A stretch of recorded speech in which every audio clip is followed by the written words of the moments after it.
we got some parameters on the game that we're about to play. This is like a wish list. So this is basically like, what are you putting on your wish list? And it because it's a wish, you don't have to give things up in exchange. Okay, so it should be fun as we get going here. But this first one, I thought it was kind of funny. Like, if you could wish the Patriots to win the Super Bowl this year, or wish that they had won one that they actually lost, what would your wish be? Yeah, for me, it's easy. The '07 Super Bowl, I literally just said it during the break. I cried the next morning. I woke up, I looked at my mom, and she said, go back to bed. You don't have to go to school. So 8-year-old Keagan got to skip a day of school because they lost that game. And right now, I couldn't care less if they win the Super Bowl. With all due respect to the Patriots, not my bag. So give me the '07 Super Bowl. Save me a day of school. Maybe I would have learned something. I don't know. Yeah, maybe you did anyway, right? I mean, hey, I'll go with this. Like, what Super Bowl is the best one? The next one. I'll borrow that line. There you go. So I'll just keep marching forward and say, do it this year. Like, we that's already in the past. Like, move on from that. Let's see you get it done. Okay, you can guarantee that a player or a coach on this year's team wins an end of the year regular season honor award. Who would you give it to and why? Give Drake May the MVP. I think with all the other awards, it's kind of like a boogeyman situation. Coach of the Years, they can almost never live up to that potential again. A lot of them have been fired in recent years. Vrabel obviously was fired after he won his. Daboll, the latest victim. So I want no part of that one. And then Offensive and Defensive Player of the Year, those guys never repeat. A lot of Offensive Player of the Years like fall off a cliff the next season. Defensive Player of the Years are kind of wishy-washy. So give Drake May the MVP. Hopefully it's the first of many. I like that. Just keep in mind that, once the contract's up, how those MVP awards very true. factor in. Very true. Just, yep. Just a little thing. I like it. Bob Kraft I like can afford it.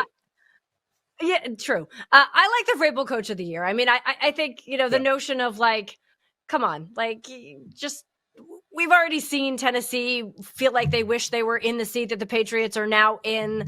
I think the Crafts are smart enough to recognize what Vrabel has done with this team. So I don't mind that one either.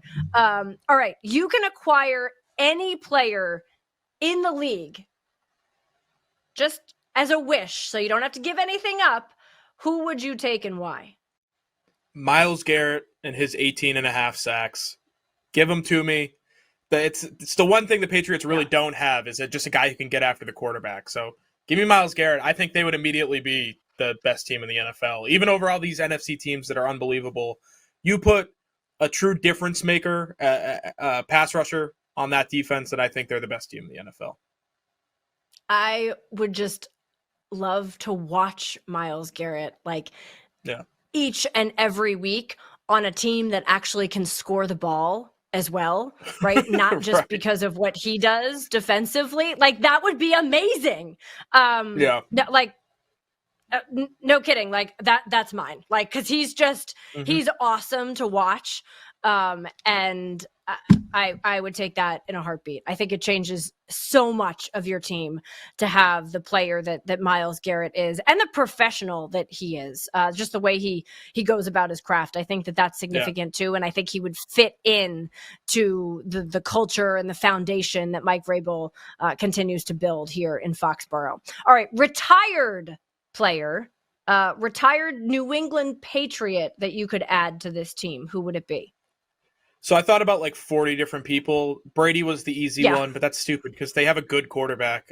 So I went with what do they need right this second? What would help them today? Give me John Hannah. I think he's the second best player in franchise history. You put a all forever guard on this offensive line, it immediately makes everybody around him better. Once Will Campbell gets back, think Will Campbell, John Hannah. Garrett Bradbury does not fit there, but he makes guys around him better. I think it makes the offense better as well.